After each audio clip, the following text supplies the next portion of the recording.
The blue morning light of twin suns filtered through the tall crystal towers of Zenith Prime. Kira stood at the edge of the central plaza, her iridescent skin shimmering less brightly than those around her. She kept her back straight despite the pain.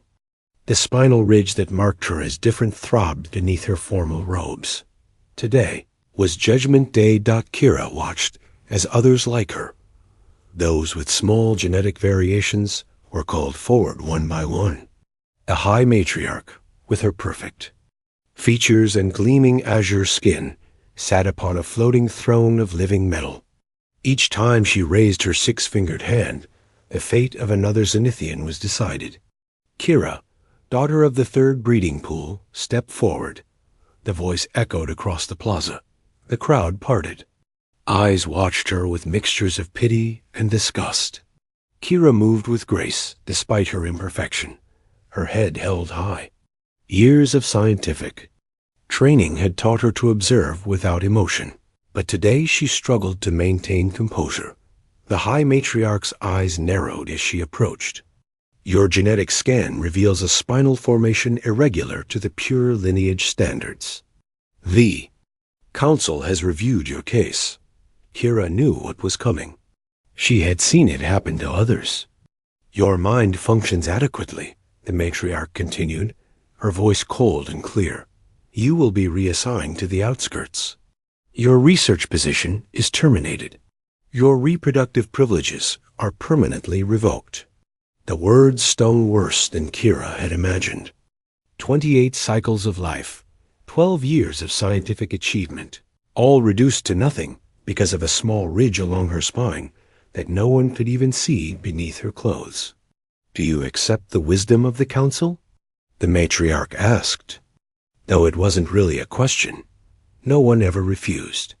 I accept, Kira replied, her voice steady despite the storm inside her. The crowd's attention had already shifted to the next case.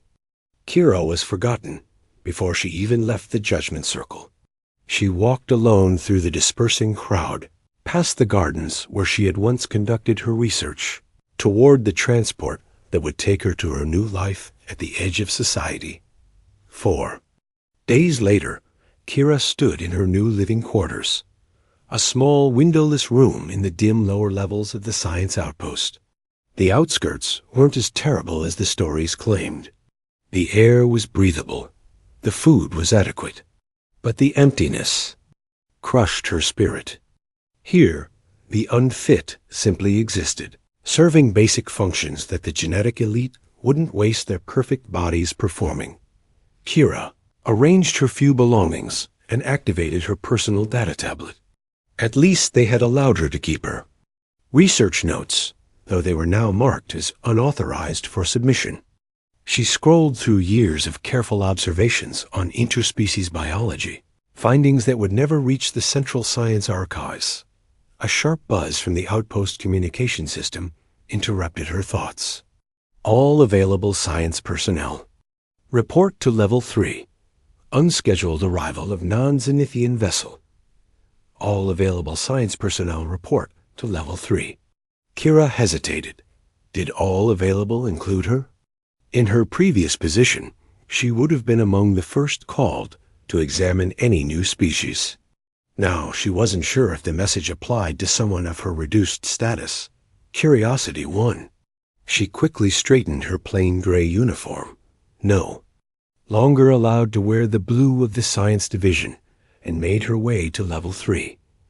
The corridor outside the main arrival chamber buzzed with unusual activity. Several high-ranking Zenithians stood in a tight cluster, their ornate robes, marking them as council representatives. Kira stayed at the back of the gathered workers, trying to glimpse what was happening. We need a translator familiar with standard interstellar alliance protocols, one of the council members said, sounding annoyed. Someone with xenobiology background. No one stepped forward. The outskirts weren't staffed with specialists. Kira took a deep breath and spoke. I have completed 3 certification levels in xenobiology and alliance translation. The council member turned, his face showing first relief, then disgust as he recognized her status. You? An outcast? Yes, Administrator. My reassignment was only 4 days ago.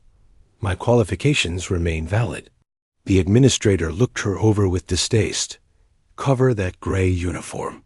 We cannot have Alliance representatives thinking we assign important duties to the genetically inferior. He tossed her a blue science robe from a nearby supply cabinet. You will translate only. Do not speak beyond necessity. Do not mention your status. Kira quickly put on the science robe, feeling both the familiar comfort of the material and the sting of having to hide her true position. I understand. The vessel is from Earth. Humans. They've sent a research and diplomatic team. The Administrator handed her a data tablet. Their language translation matrix needs Zenithian calibration. Go in first, establish communication, then signal us. The arrival chamber doors slid open, and Kira entered alone. The ship docked at the external port was smaller than she had expected. Sleek and silver, with strange angular extensions she couldn't identify. The airlock cycled, and Kira prepared to meet humans for the first time. 3 figures emerged. They looked surprisingly similar to Zenithians in basic form, bipedal, with 2 arms, 1 head, but their skin tones ranged from light beige to deep brown, nothing like the blue shades of her people. Their limbs were shorter, stockier, and they lacked the graceful elongation of Zenithian appendages. The foremost human stepped forward. He had short brown hair and skin the color of the pale amber stones found in the northern mountains. His eyes were a startling shade of green that reminded Kira of the rare plants she had once cultivated. Greetings, he said in halting, accented Zenithian. I am Lieutenant William Carter of the Earth vessel Horizon Dawn. We come in peace and Han. Friendship on behalf of the Interstellar Alliance. Kira activated her translation matrix. Welcome to Zenith Prime, she replied in standard Alliance speech. I am Kira. I will assist with communication during your stay. The human, William Carter, smiled, revealing blunt white teeth. The expression transformed his alien features in a way that Kira found oddly comforting. Your standard is excellent, he said, switching to the Alliance language. We've been studying your world for some time, but there's nothing like direct contact. As they calibrated their translation devices, Kira observed the humans carefully. They moved differently than Zenithians, more direct, less formal. Their clothing was functional rather than decorative, with strange symbols and patches she couldn't decipher. William Carter spoke again, his voice warm. We're honored to be the first Earth delegation to visit your world. I'm especially interested in your biological sciences. I understand Zenithians are leaders in genetic research. Kira felt a twist of irony. Here she was, deemed genetically unfit, representing the very science that had cast her aside. Yes, she replied simply. Our council representatives will be pleased to discuss this with you. They await your formal introduction. And what's your specialty, Kira? William asked, his green eyes focusing on her with genuine interest.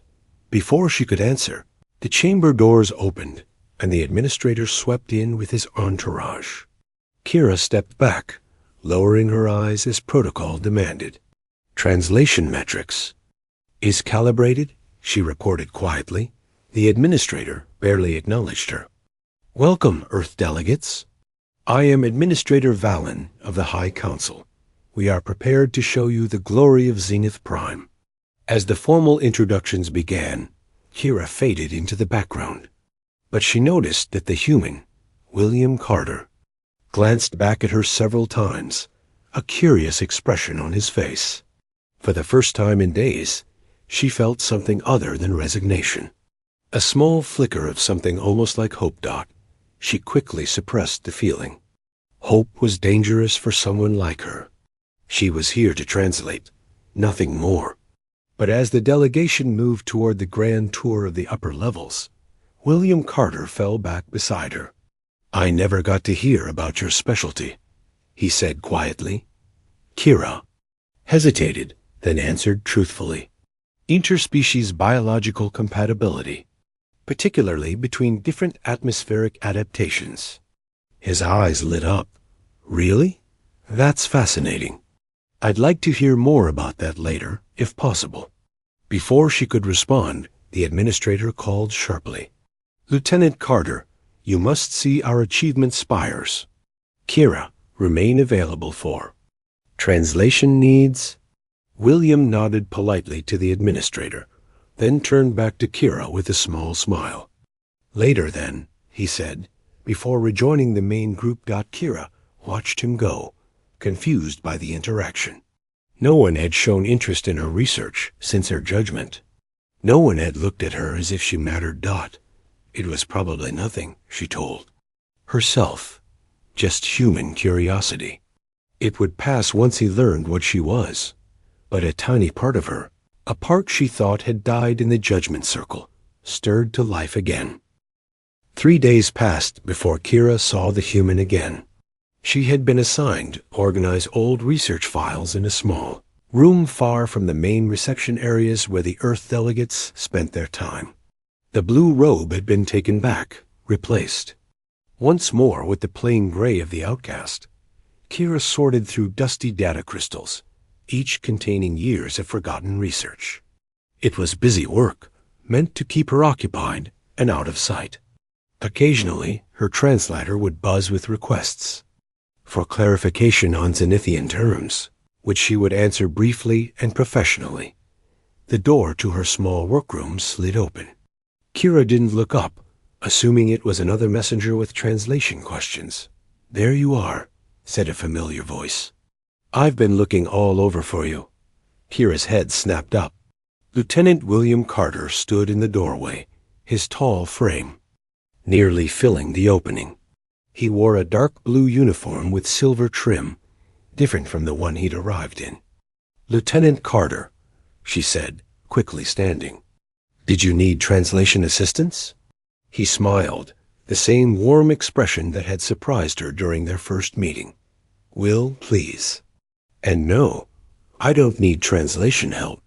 I came to find you specifically. Kira glanced nervously at the door behind him. I'm not authorized for direct interaction with diplomatic guests. Really? Will's eyebrows rose. That's odd, because Administrator Valen just approved my request to interview science personnel about interspecies biology. And you're the expert, right? Kira hesitated. There are more qualified researchers in the upper levels. I asked for you specifically. Will stepped fully into the room, letting the door close behind him. I mentioned your name and your specialty to Administrator Valen. Kira felt a cold spike of fear. You ... mentioned me? Yes. Will frowned slightly at her reaction. Is that a problem? What did the Administrator say? Kira asked carefully. He seemed surprised at first, then said you were reassigned to data management. He didn't want to disturb your work, but I insisted. Will studied her face. He also suggested several other scientists, but none with your specific focus on interspecies compatibility. Kira's mind raced. The Administrator had not revealed her outcast status. Perhaps he feared embarrassment before the Earth delegates. This could be both opportunity and danger. I see, she said finally. What would you like to know about my research? Will's face brightened. Everything. But first, what are you doing down here in this closet? This is no place for a scientist. It's where I work now, Kira said simply, who looked around it. The dusty shelves and dim lighting. Well, it won't do for our discussion. I've been given use of a research lab on level 2. Would you join me there? Kira knew she should refuse. Going to level 2 in her gray uniform would reveal her status to everyone. But the chance to visit a proper lab again, to speak about her research with someone who seemed genuinely interested. I would need authorization, she said. Will held up a small crystal card. Already have it. Administrator Valen gave me this access pass for both of us. 30 minutes later, Kira stood in a gleaming laboratory that took her breath away. Modern. Equipment lined the walls. Clean surfaces reflected the bright overhead lights. A large viewing screen dominated one wall, currently displaying rotating images of Earth. "This is where your delegation works?" Kira asked, running her fingers lightly over a molecular scanner she had only read about. "Sometimes," Will replied, watching her with a curious expression. "Mostly we use the diplomatic quarters. This is for research exchange." He paused. "You seem very happy to be here." Kira pulled her hand back quickly. "It's an impressive facility." "You? Act like you've never seen it before." "I haven't been in this particular laboratory," she said carefully. Will sat down at one of the workstations and gestured for her to take the seat across from him. "Tell me about your work, Kira. Real work, not sorting old files." For a moment, Kira considered lying, creating some simple research that wouldn't reveal too much. But the earnest interest in Will's green eyes broke through her caution. "I studied how different species adapt to shared environments," she began. "Particularly how biological systems can be modified or supported to thrive in conditions not native to their evolution." As she spoke, Will asked intelligent questions that showed he understood far more about biology than she had expected. His questions led her deeper into her research, until she found herself pulling up old data on the lab system, showing him models she had created years ago. "This is brilliant work," Will said, examining a simulation of modified plant cells, adapting to higher radiation levels. "Why isn't this being applied? This could help dozens of colony worlds in the Alliance." Kira fell silent. How could she explain that her research had been archived when she was judged unfit? Will noticed her discomfort. "I'm sorry. Have I said something wrong?" "No," Kira assured him. "It's just complicated. Research priorities change." Will seemed about to press further when the lab door opened. Administrator Valen entered, accompanied by two high-ranking Zenithians Kira, recognized as pure lineage scientists. "Lieutenant Carter," Valen said smoothly, "I see you found your research assistant." His eyes flicked to Kira with clear disapproval. "Yes, and she's been incredibly helpful," Will replied. "Kira was just showing me her work on cross-species environmental adaptation." One of the pure lineage scientists stepped forward. "That research program was discontinued. It proved unfruitful." Will frowned. "Unfruitful? The applications are enormous. The simulations show success rates of over 80%. "Perhaps to human eyes," the scientist said dismissively. "We have more advanced understanding." Kira kept her eyes down, feeling the weight of their stares on her gray uniform. "Lieutenant Carter," Administrator Valen interrupted, "we have arranged a special tour of our breeding pools for your delegation. It's a rare honor for off-worlders. Your captain is waiting." Will glanced at Kira, clearly reluctant to leave their discussion. "Will Kira be joining us as our biology expert?" There was a moment of uncomfortable silence. "That would not be appropriate," Valen said finally. "Kira has other duties." Will stood, his friendly expression hardening slightly. "I'd like to continue our research discussion tomorrow. Can Kira be assigned to assist me for the duration of our visit?" Valen's face showed a brief flash of anger before smoothing into diplomatic neutrality. "Our people have many responsibilities. However, if you insist, we can arrange limited time." "I do insist," Will said firmly. "Kira's expertise is exactly what our mission needs." After they left, Kira remained in the lab, stunned by what had happened. No one had stood up for her since her judgment. No one had valued her knowledge enough to challenge the administrator Dot, as she finally rose to return to her small room in the outskirts. A message appeared on her personal tablet. "Access granted. Level 2 Research Laboratory, Ailey, Morning hours. Authorization.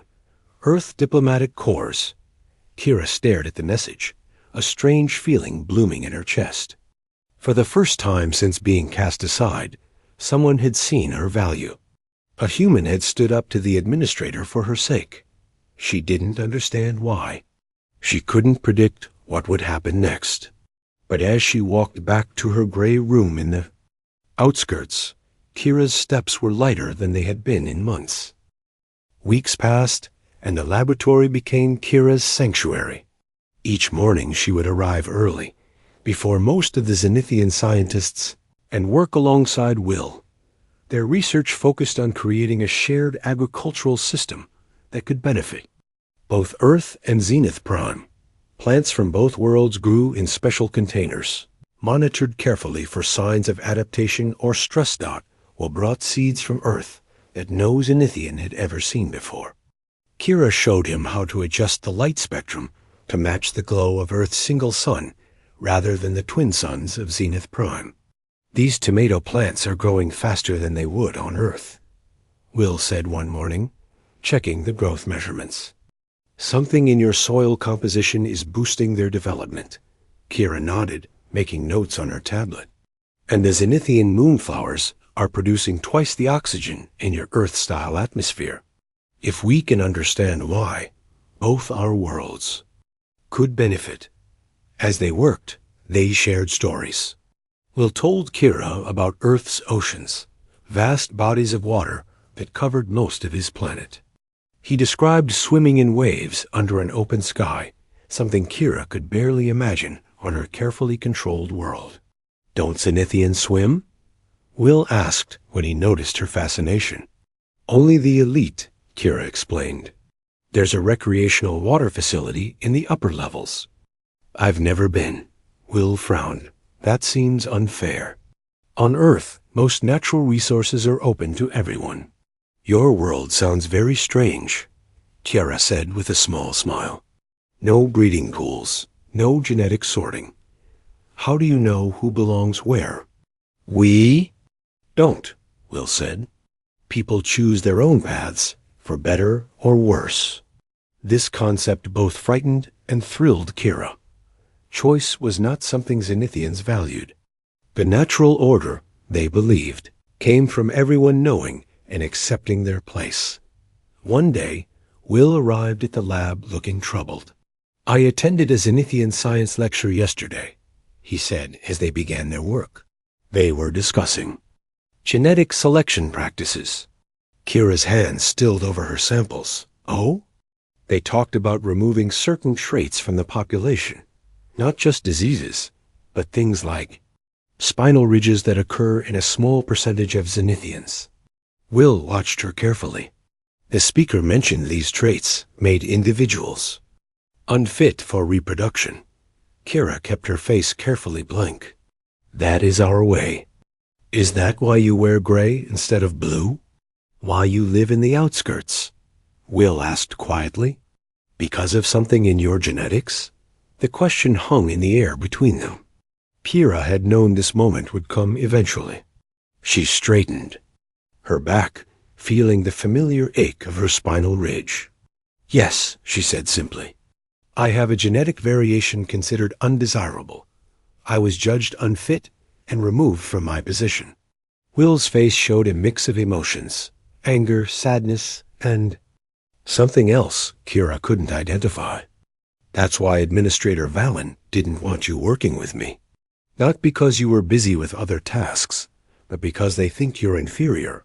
It is our way, Kira repeated. The strong genetic lines continue. The weak do not. It has allowed our species to evolve rapidly. But you're brilliant, Will protested. Your mind, your skills, they're throwing that away because of a spine shape? My mind is still useful for basic tasks, Kira said, the words feeling hollow even to her. Just not worthy of continuation. Will shook his head. On Earth, we learned the hard way that judging people by physical traits leads to disaster. Genetic diversity makes a species stronger, not weaker. Perhaps humans and Zenithians are too different to understand each other in this way. Kira suggested. Will was quiet for a moment. Then he said, I want to show you something. Can you leave the facility after work hours? Kira hesitated. Outcasts rarely left the outskirts, except for assigned duties. It would be unusual, but not forbidden? No, not explicitly forbidden. Meet me at the South Transport Dock at sunset, Will said. Wear something warm. Kira spent the rest of the day wondering what Will wanted to show her. The thought of breaking routine both excited and terrified her. When evening came, she put on her warmest clothes and slipped quietly toward the South Transport Dock. Will was waiting with a small hover vehicle, the kind used for short-distance surface travel. He smiled when he saw her. You came. You asked me to, Kira said simply. They traveled in comfortable silence as the vehicle moved away from the main city into the wilder lands beyond the dome.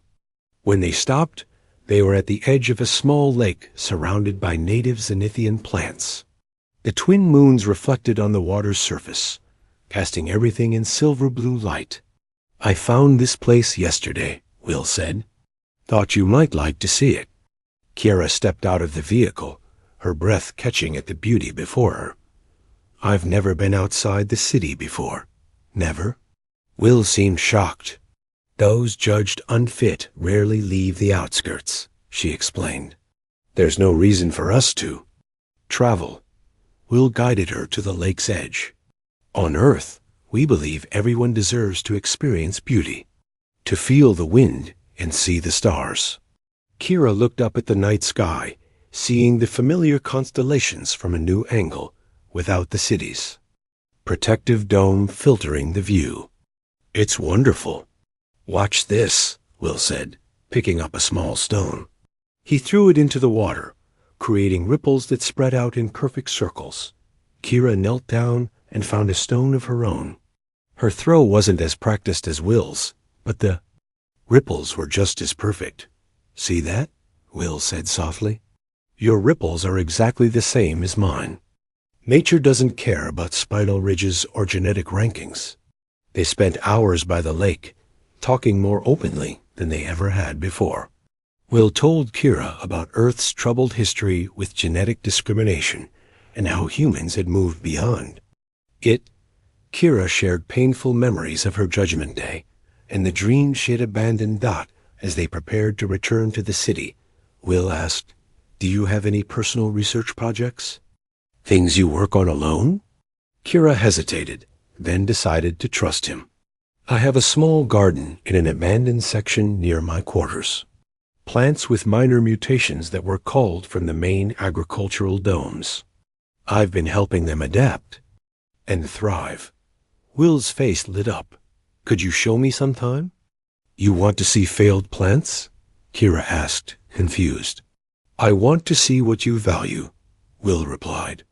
What you've saved when others would have destroyed it. The next day, instead of meeting in the laboratory, Kira led Will through narrow, rarely used corridors to her hidden garden. The space was small, formerly a storage room, now filled with plants growing under specialized lights. Kira had salvaged and repaired while moved carefully among the plants, bending to examine flowers with unusual patterns, leaves with different shapes than the standard varieties. These are beautiful, he said. The variations make them unique. They're all failures by Zenithian standards, Kira explained. Wrong colors, inefficient growth patterns, unusual leaf structures. Will touched a vibrant purple flower with spotted petals. On Earth, gardeners would pay good money for unusual varieties like these. We celebrate differences in our plants, just as you celebrate differences in your people? Kira asked quietly. We try to, Will said. We're not perfect, but we've learned that our differences make us stronger together. As they left the garden, Will paused. Kira, I've been authorized to invite 2 Zenithian scientists to visit Earth as part of our exchange program. I'd like you to be one of them. Kira froze. Me? But that's impossible. The administrator would never allow it. Let me worry about Administrator Valen, Will said. Would you want to go? To see Earth? Kira thought of oceans and open skies, of worlds where differences were valued rather than eliminated. A place where she might be judged by her mind rather than her spine. Yes, she whispered. I would want that very much. News of Will's invitation spread quickly through the upper levels of Zenithian society. Administrator Valen called an emergency meeting of the High Council, with the High Matriarch herself in attendance. Kira was not invited, but whispers reached. The outskirts. The very idea of an unfit Zenithian representing their world was causing uproar. Kira tried to focus on her work in the lab, but worry gnawed at her. Will had not appeared for their morning session. His absence left a hollow feeling in her chest that surprised her with its intensity. When the lab door finally opened near midday, Kira looked up eagerly. Her hope faded when she saw it was only a messenger in formal council robes.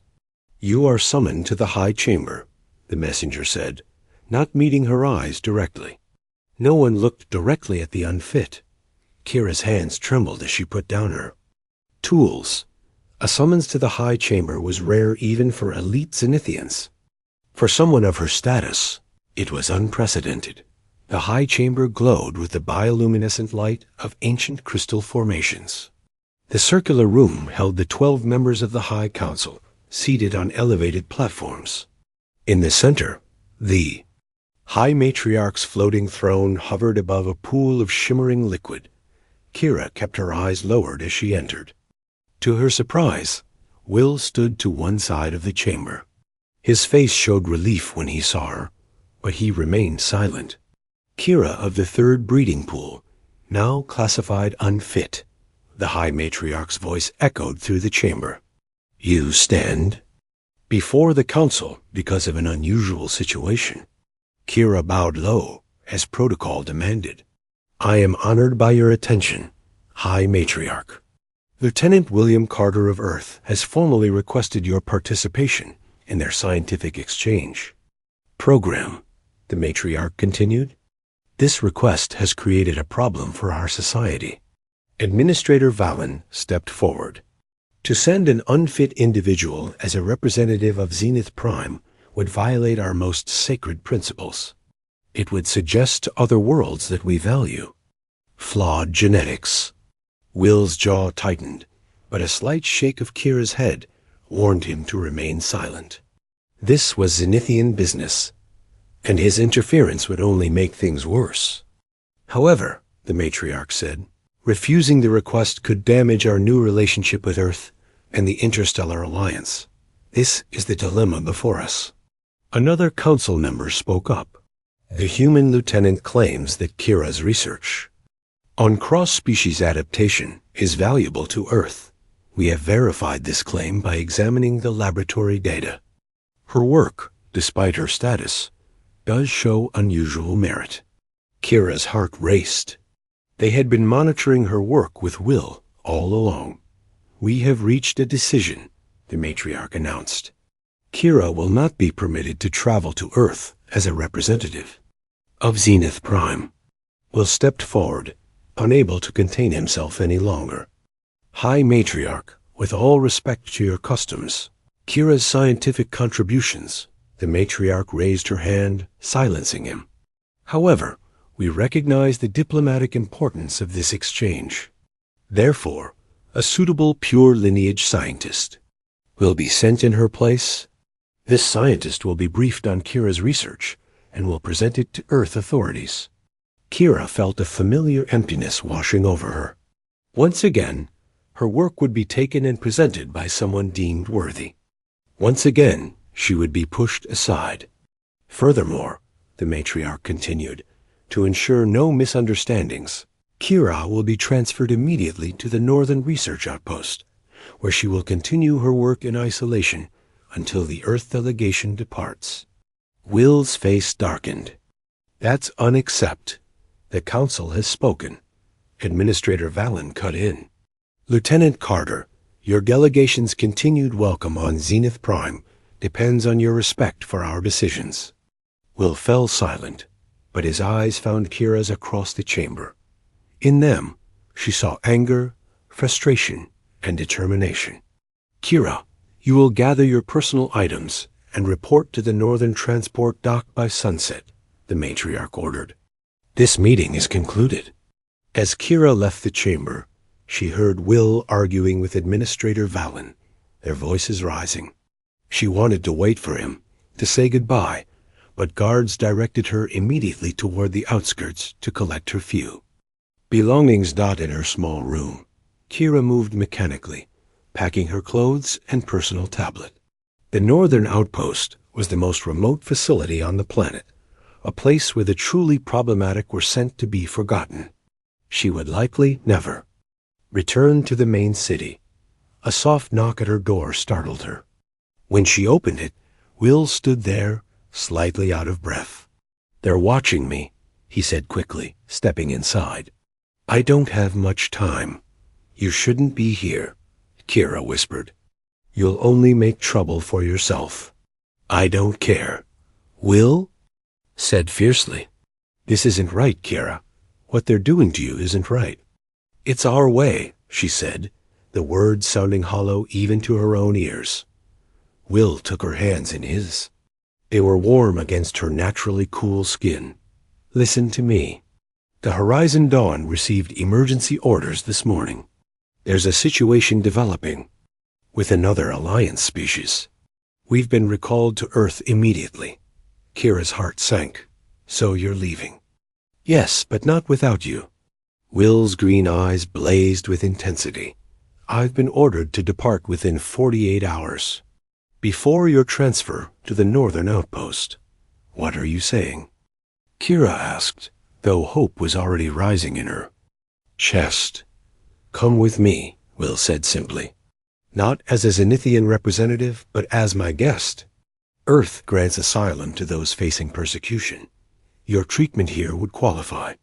Kira pulled her hands away. "That's impossible. The Council would never allow it." "I'm not suggesting we ask permission," Will said quietly. The full meaning of his words hit her. "You're talking about leaving without authorization. That would be treason against the High Council. Would it be better than a life in isolation?" Will asked. "Never using your brilliant mind again? Never seeing the stars or feeling the wind?" Kira turned away, her thoughts whirling. "Even if I wanted to, how could we possibly manage it? I'm being transferred tonight. Your ship doesn't leave until tomorrow." "I have a plan," Will said. "But you need to decide now. Do you want a different life, Kira? A life where you're valued for who you are, not judged for something you can't control." Kira thought of her hidden garden, of plants, thriving despite being deemed unfit. She thought of the lake under twin moons and the perfect ripples on its surface. She thought of a world where genetic variation was celebrated rather than eliminated. "If we're caught, you could lose your position," she warned. "Your people might punish you." Will smiled. "Some things are worth the risk." Before Kira could respond, her tablet chimed with an alert. Her transfer had been moved up. The transport would arrive in 1 hour. "They must suspect something," she said, showing Will the message. "Then we need to move now," Will replied. "The Horizon Dawn is preparing for departure. Most of the crew is already aboard." He pulled a small device from his pocket. "This is programmed with directions to a maintenance airlock on the south side of the docking bay. I can get you aboard from there." Kira stared at the device then, at Will's determined face. In his eyes, she saw something she had never seen in any Zenithian's gaze, not just respect or scientific interest, but something deeper, something that made her feel, for the first time since her judgment, that she mattered as an individual. "If we succeed," she asked softly, "what would my life be on Earth?" "Whatever you want it to be," Will answered. "You could continue your research, teach others, explore new places. You would be free, Kira. The word free echoed in her mind like a promise. She had never truly understood its meaning until this moment. Kira took a deep breath and reached for the device. Tell me what I need to do. Kira moved silently through the dim service corridors of the outskirts. She carried only a small bag with her tablet, research notes, and a few personal items. Most precious among them was a tiny container holding seeds from her hidden garden. Will's device pulsed softly in her hand, guiding her toward the south dock-in bay. Alert messages flashed across the public screens she passed. The transport to the northern outpost had arrived, but the passenger was missing. Security drones would be searching for her soon. The maintenance entrance to the docking bay was marked by a simple gray door, easy to overlook. Kira placed her hand on the scanner as Will had instructed. For a terrible moment, nothing happened. Then the door slid open with a soft hiss. Inside, a massive bay stretched before her, filled with vessels of various sizes. A horizon dawn dominated the space, its sleek silver hull gleaming under the bright lights. Kira had never been this close to an Earthship before. It seemed both beautiful and alien. She followed the device's signals, staying in the shadows, behind cargo containers and maintenance equipment.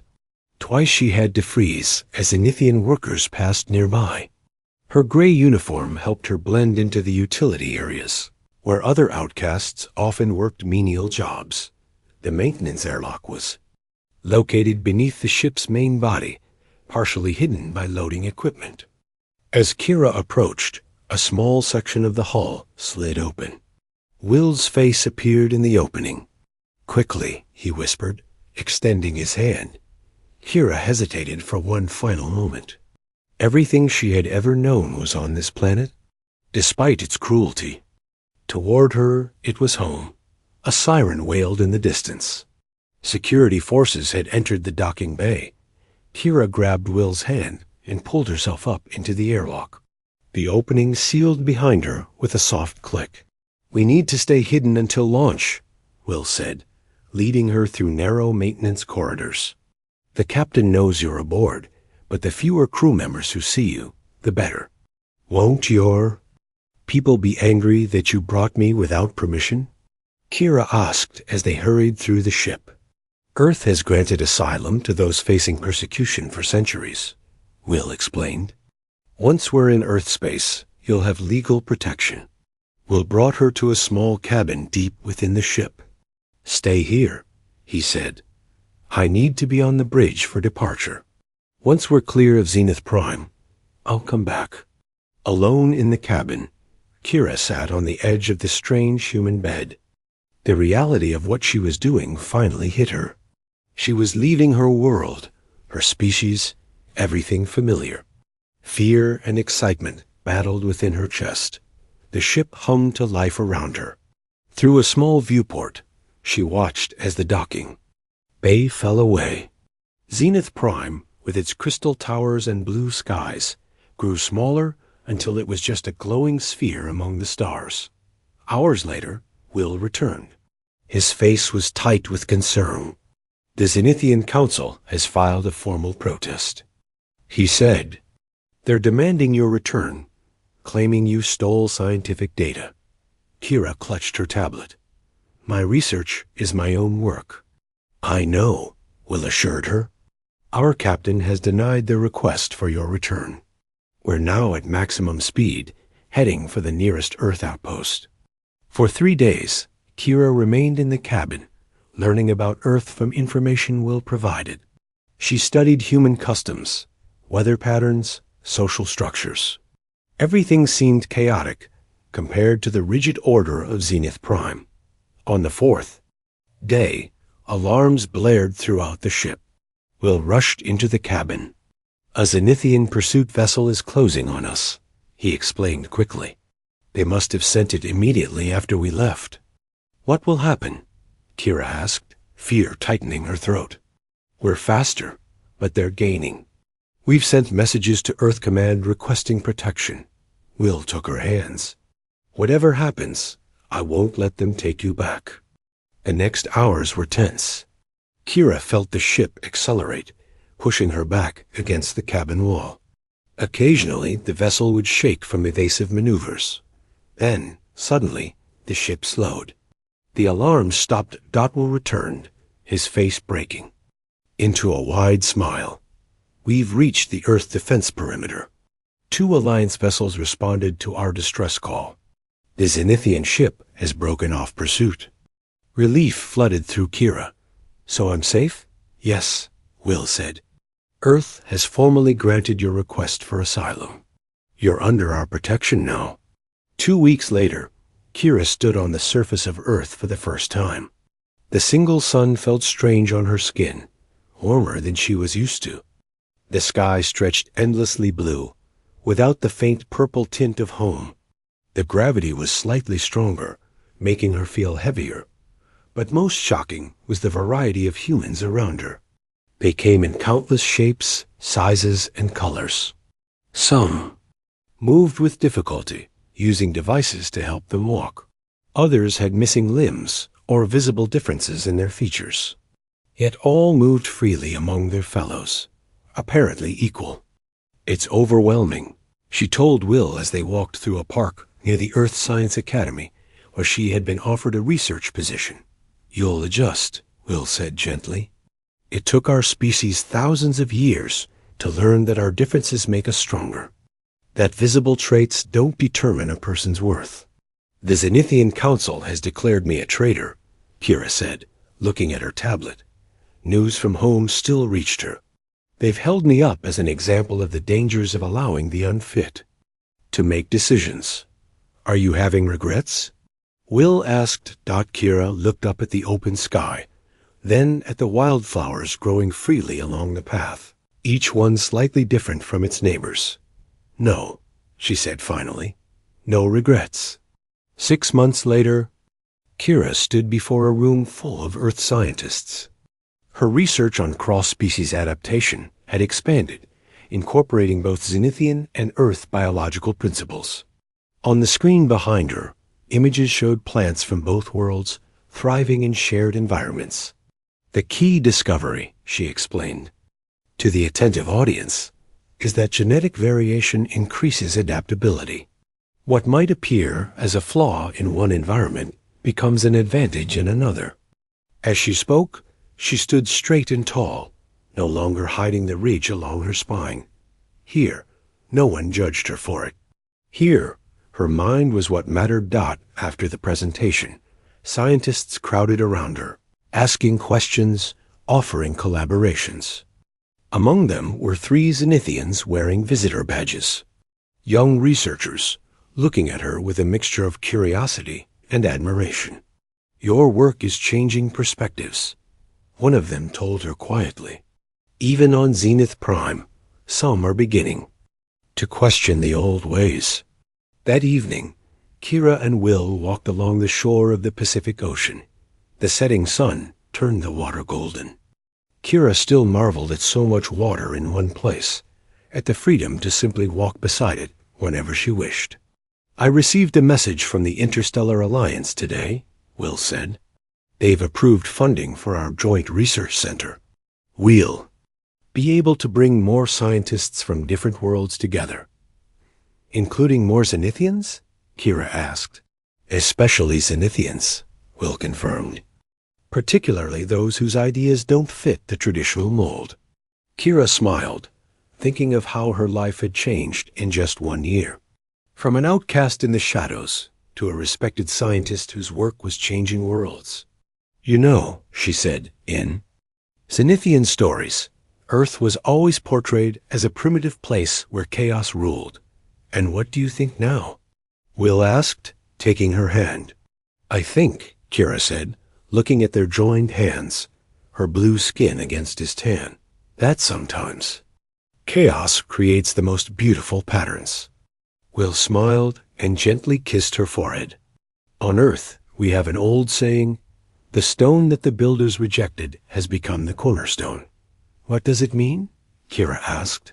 "It means," Will explained, "that sometimes what others throw away turns out to be the most valuable thing of all. As they walked back toward their home, Kira thought about the seeds from her hidden garden, now growing in their greenhouse. Cast-off plants from a world that had cast her aside. Like her, they were thriving in this new world where difference was not just tolerated, but celebrated. Here, among humans, an unfit Zenithian had found her place. Here, she was not just accepted, but valued. Here, with Will, she was treated like a queen.